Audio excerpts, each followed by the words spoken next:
Hello, my name is Christine King. I've been in practice for over 30 years. I started out by studying at the College of Psychic Studies, and from there I went on to study hypnotherapy and psychotherapy.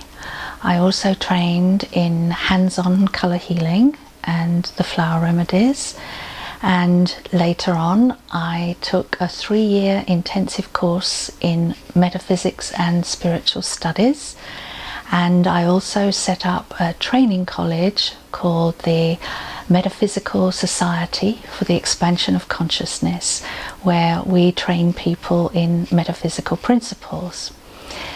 Now, just explaining a little bit about metaphysics, because I do from time to time combine that with EFT. Metaphysics is the study of universal laws. Now, most people these days are familiar with the law of attraction, but not a lot of people know about the other laws that affect us through our mind that we can also work with. And these metaphysical laws fit perfectly with EFT. I've been using EFT in my practice for the last 5 years and have found it one of the most beneficial tools for helping people to get to things and the cause of their problems much more quickly. So I tend to use it all the time now, and have learned quite a few different techniques, and would like to acknowledge some people that I have taught me very much. One of them is Judy Byrne, and the other is Carol Look and Pat Carrington, and I use a mixture of their different techniques together with my own to help people. In this video I'm going to give you the technique that I used a few weeks ago, very recently, and when I went to the dentist. I had to have quite a lot of dental work done, and I was warned that it would be anywhere from an hour and a half to an hour and 3/4 in the chair, which I was not really looking forward to. I knew that there probably wouldn't be much pain, because I was told that I would be able to have an injection in the gum, and this would help enormously. But the thought of an hour and a half to an hour and 3/4, with the drill going on and all the instruments in my mouth, was not a situation that I was looking forward to. So I did what I always do in those situations where there's discomfort or something is happening which is causing me a disturbance of some kind. I use the techniques, almost like physician heal yourself, that I've been taught, and I decided to use some of the techniques that I'd been taught when I was there. And then I thought, well, how am I going to do this? Because I can't tap around all the points, and I'm sure that there are many videos on this site where people can look at the way to do the points. I'm just assuming that you've done that and you know where the points are. And I thought, well, I can't go round and just tap on all those points. I'll probably end up tapping on the dentist's head or something. So I thought, well, how can I do this? And I knew about silent tapping, and also about techniques that you can use when you want to tap in public and you don't want anybody to know. And I thought, well, I don't really want anybody to know what I'm doing, so I'll do it very surreptitiously. So I used 2 points only that I actually tapped on. Well, I didn't actually tap as you would normally, quite vigorously.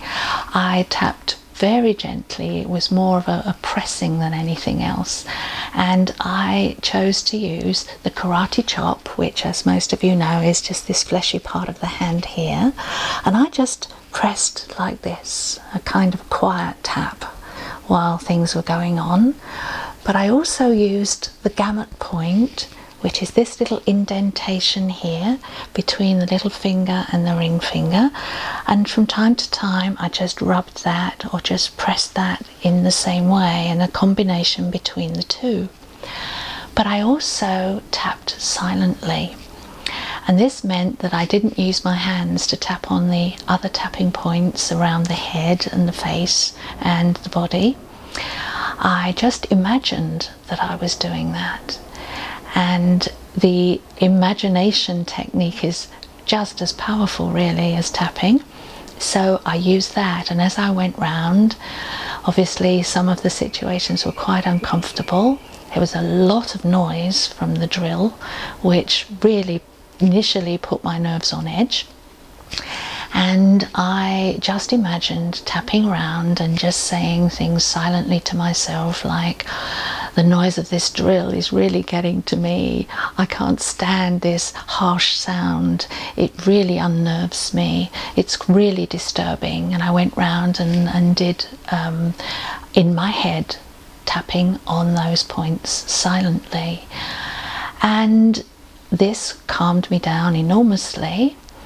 And then I started to put in the positives. You know, maybe I could combine this sound with some kind of visualization and think about the drilling as getting rid of negative stuff in my life and in my thoughts or my thinking, and used it that way, and went around again silently in my mind, going over all the tapping points from the top of the head all the way over the face and down on the collarbone and under the arm.